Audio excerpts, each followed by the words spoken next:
राहुल गांधी इस समय दार्जिलिंग में प्रचार कर रहे हैं, हाँ या ना, सच है कि नहीं है? आप कुछ दिन पहले कोलकाता में बिना मास्क लगाए प्रचार कर रहे थे, ये सच है कि नहीं है? अच्छा, हर मैं पॉलिटिकल पार्टी प्रचार कर रही है। मैं शॉर्ट दिखा सवाल पूछना चाहता हूं। मैं शॉर्ट दिखा सकता हूं, राहुल गांधी के शॉर्ट है, ये प्रचार कर रहे हैं। केंद्रीय गृह मंत्री अमित शाह भी प्रचार कर रहे हैं। अच्छा, आप भी प्रचार कर रहे थे, आप खुद साइकिल रैली निकाल रहे थे कोलकाता के अंदर, आपके भी शॉर्ट है, निकाल रहे थे नहीं निकाल रहे थे? बिल्कुल। तो मैं ये देखिए आपका छोटा भाषण दे रहे हैं, आपके अगल बगल भी किसी ने मास्क नहीं डाला, तो ये कहना आसान है। आप अच्छा, समाजवादी पार्टी का कलकत्ता से कितना लेना देना है, या बंगाल की राजनीति में पॉलिटिकल हैसियत क्या है समाजवादी पार्टी की? आप खुद प्रचार करने के लिए गए और आपका अधिकार है प्रचार करने के लिए, दीजिए आपका प्रचार करने का अधिकार है, लेकिन दूसरे के प्रचार पे सवाल खड़ा करके जिम्मेदारी नहीं है, तो हॉस्पिटल की व्यवस्था करने का केंद्र सरकार की जिम्मेदारी नहीं बनती थी वेंटिलेटर तैयार करने का? भारतीय जनता पार्टी प्रचार कर रही है क्या? वहां पर सिर्फ कांग्रेस प्रचार कर रही है? नहीं, वहां पर टीएमसी भी प्रचार कर रही है, ममता बनर्जी भी प्रचार कर रही है, रोड शो सब क्यों हो रहे हैं वहां पर? अरे ये पूरे देश को समझना चाहिए भाई, मेरी बात ये लोग दीजिए जो नैरेटिव बिल्डिंग करते हैं, थोड़ी दिमाग से अच्छा ठीक है, आपने बोल लिया, मैं बोलूं ना? अच्छा ठीक, आपने बोल लिया तो मैं तो बोलूं। बोलिए। अरे मुझे तो बोलने दीजिए आप, बोलिए। अरे हो गया, अब मैं बोल लूं। मैं पूछना चाहता हूं, क्या केंद्र और राज्य सरकार की जिम्मेदारी नहीं होती है यहाँ हॉस्पिटल की व्यवस्थाएं करवाने की? क्या केंद्र सरकार और राज्य सरकार की जिम्मेदारी नहीं होती वेंटिलेटर व्यवस्थाएं करवाने की? क्या उनकी जिम्मेदारी नहीं होती है लोगों की जिंदगी के साथ खिलवाड़ ना करके उनकी जिंदगी बचाने की? यह केंद्र राज्य सरकार की जिम्मेदारी नहीं है? फिर सरकार किस लिए, झुंझुना बजाने के लिए है या ढोलक बजाने के लिए सरकार है? सरकार की जिम्मेदारी नहीं होती है? यहाँ पे बेड की व्यवस्थाएं नहीं है, क्या सरकार बेड की व्यवस्था नहीं कर सकती थी 1 साल के? तो नहीं, मैं आपसे पूछ रहा हूं, क्या इतिहास माफ करेगा इस बात का कि आप झूठे अवार्ड लेते घूम रहे थे? लोग यहाँ मौत के लिए लोगों की शमशान घाट पे लाशों की लाइन लगी है। गौरव भाटिया जवाब देंगे अनुराग गुदरिया की बात का। सोचो आप। ओके, मैं किशोर जी आपकी बात आ रहा हूं, किशोर जी मैं आपकी बात आ रहा हूं। Gaurav Bhatia 40 second, Gaurav Bhatia quick reply. Amit ji, सरकार की जिम्मेदारी होती है ये तो बता दिया, विपक्ष की जिम्मेदारी कुछ होती है या नहीं होती है? अखिलेश यादव का बयान है कि मैं बीजेपी का टीका नहीं लगाऊंगा, क्या ये बहुत हित में था जनता की? और पश्चिम बंगाल से क्या लेना देना है समाजवादी पार्टी का? इनके नेता वहां प्रचार कर रहे थे, कैसे कर रहे थे? तीसरी बात, अरे फिर पश्चिम बंगाल में चले गए। मैं जनता की बात कर रहा हूँ, शर्म आनी चाहिए। मैं जनता की बात कर रहा हूँ, पश्चिम बंगाल की जनता, उत्तर प्रदेश की जनता, बिहार की जनता, महाराष्ट्र की जनता, सबको बांटना चाहते हो क्या सबको? मैं जनता की बात कर रहा हूँ, हिंदुस्तान की बात कर रहा हूँ। हिंदुस्तान में हर व्यक्ति उतना ही इंपॉर्टेंट है जितना इंपॉर्टेंट उत्तर प्रदेश का और पश्चिम बंगाल का है या महाराष्ट्र का या दिल्ली का है। मैं हिंदुस्तान की बात कर रहा हूँ, आपने हिंदुस्तान की बात की है, डिवाइड एंड रूल करने की बात। आपकी गलती की वजह से लोगों की मौतें हो रही है क्योंकि हॉस्पिटल में बेड नहीं है, हॉस्पिटल में डॉक्टर नहीं है, हॉस्पिटल में दवाएं नहीं है, हॉस्पिटल में वहां पे एम्बुलेंस नहीं है, और शर्म नहीं आती आप इसको डिबेट करते हैं आप? फिर विकेट कमाल हो की बात जाएगा कर तो रहे हमारे हो। समय में ये हिंदुस्तान जूझ रहा है, हिंदुस्तान की मौत हो रही है। अमित जी, आप बीच में इंटरफेयर कर लीजिए। अनुराग आपको ऑडियो मुझे डाउन करना पड़ेगा। Okay, Gaurav Bhatia 30 second, then किशोर तिवारी।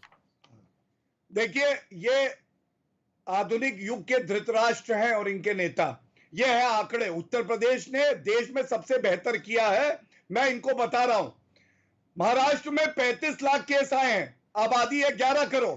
उत्तर प्रदेश में 23 करोड़ आबादी है, केसेस है 7,23,000। कितना बेहतर किया? ब्रजेश पाठक की चिट्ठी पढ़ लो आप ही के मंत्री हैं, आप ही के विधायक है ब्रजेश पाठक, उन्होंने चिट्ठी लिखी है, उन्होंने एक चिट्ठी लिखी है, वो आप चिट्ठी पढ़ लीजिए जरा। मैं अभी जी उसका भी उत्तर प्रदेश के बारे में जरूर पढ़िए ब्रजेश पाठक की चिट्ठी। समय देंगे आप सोचते हैं 10 सेकंड अगर मैं आपको दूं आप पूरी अपनी बात रख लीजिए। बिल्कुल मैं ये बात नहीं कह रहा, लेकिन आपने बोला उत्तर प्रदेश की स्थिति बेहतर है, तो मैंने वो आपको बताया कि ब्रजेश पाठक की चिट्ठी कितनी बेहतर है। ब्रजेश पाठक की चिट्ठी में गौरव भाटिया क्या कहेंगे? नहीं देंगे तो भी कोई बात नहीं, मैं तो आपको समय दूंगा गौरव भाटिया, आपको बुलाया तो समय दूंगा, लेकिन सवाल भी पूछना लाजिम है ना।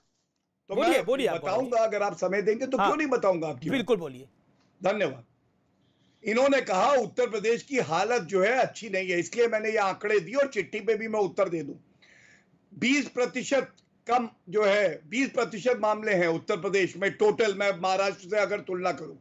ठीक है, दूसरी बात, ब्रजेश पाठक जी ने जो बात कही, ये बात सही है कि एकदम से अगर केसेस बढ़े हैं तो वो मंत्री हैं और उन्होंने अपने विचार व्यक्त किए, लेकिन स्वास्थ्य मंत्री जयप्रताप जी ने और उसके अलावा योगी जी खुद निरीक्षण कर रहे हैं, और उसके बाद हमने बेड की कैपेसिटी बढ़ाने के लिए रेमडेसिविर दवाई जो कम थी वो आज मंगवाई गई है, इसीलिए सुनिश्चित करवाने के लिए कि किसी को भी असुविधा ना हो। और आप देखेंगे कुछ ही दिन में और बेहतर इंतजाम करेंगे, ईश्वर करे पूरा देश बेहतर हो। किशोर तिवारी का मैं रुख करता हूं। ठीक है किशोर तिवारी, माफी चाहता हूं, आज मैं आपके पास देरी से आ रहा हूं, लेकिन आप समझ सकते हैं कि किस तरह की बहस हो रही है। किशोर तिवारी, इस समय महत्वपूर्ण क्या है कि हम सब एकजुट होकर दिखे या हर पॉलिटिकल पार्टी किसी जगह इनकी बीजेपी की सरकार है, किसी जगह बीजेपी के विरोध की सरकार है। हर पॉलिटिकल पार्टी अपनी नंबर गेम में लगी रहे। महाराष्ट्र की परिस्थिति हमें पता है कितनी खराब है। अमित जी, मैं एक हेल्थ वर्कर ही हूँ और महाराष्ट्र के नागपुर के आजू बाजू के सटीक गांव में काम कर रहा हूँ। जो स्थितियां आपने बताई वही स्थितियां मैं भी देख रहा हूँ। जो अस्पताल भरे हुए हैं, एक वेंटिलेटर का बेड मिलना मुश्किल है और तड़प के लोग मर रहे हैं। देखो, अचानक सुनामी सरी का इन्फेक्शन आया है और बहुत वाइड स्प्रेड हुआ है। दवाइयों की किल्लत भी है और ऑक्सीजन की भी किल्लत है और वेंटिलेटर की भी किल्लत है। एक राष्ट्रीय विपदा से देश जा रहा है और महाराष्ट्र ये सबसे ज्यादा अभी कोरोना ग्रस्त है। मैं हाथ जोड़ के विनंती करूंगा, जो देख रहे हैं टीवी पर, कि राजनीति तो बहुत दूर, लेकिन सब लोग मिलके इससे लड़ेंगे। मैं बता रहा हूँ, अभी जो गौरव भाटिया जी मेरे बड़े भाई हैं, पर मैं उनका आदर भी करता हूँ, लेकिन मैं बता रहा हूँ, हम 2.5 लाख टेस्टिंग कर रहे हैं, तो 2.5 लाख टेस्टिंग कर रहे हैं तो 25% आ रहे हैं। और आपके यहाँ जो टेस्टिंग है उत्तर प्रदेश में वो 40,000 हो रही है। अगर वहां 3 लाख या 4 लाख करने लग जाओगे तो जो आज भारत में 1,80,000 पेशेंट आए हैं पॉजिटिव, शायद पूरी टेस्टिंग हो जाए तो 8 लाख आ जाए। देखिए, अभी अपना मरने का दर अभी 1.4 है, यानी आज कल 1200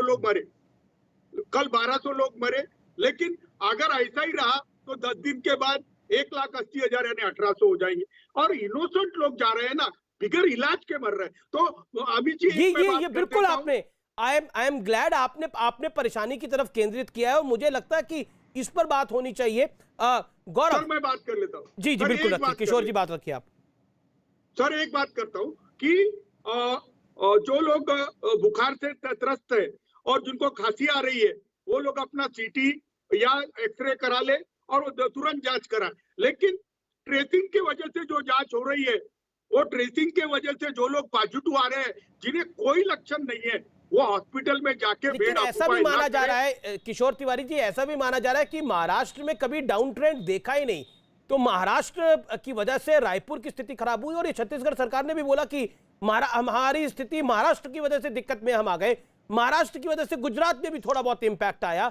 इसको आप कैसे देखते हैं? कहीं ना कहीं ये जो सेकेंड वेव आई है, इसमें महाराष्ट्र एक तरह से उस चेन को ब्रेक नहीं कर पाया जो पूरे देश ने चेन को ब्रेक करा था। इसको भी आप एग्री करेंगे? क्योंकि आपका ध्यान गवर्नेंस में नहीं था, ये आप पे आरोप लग रहे हैं। 15 सेकंड। अब समय बताएगा कि म्यूटेशन तो हुआ और म्यूटेशन बहुत खतरनाक है। म्यूटेशन पर रिस्पांस भी बहुत ज्यादा है, लेकिन संकट राष्ट्रीय है।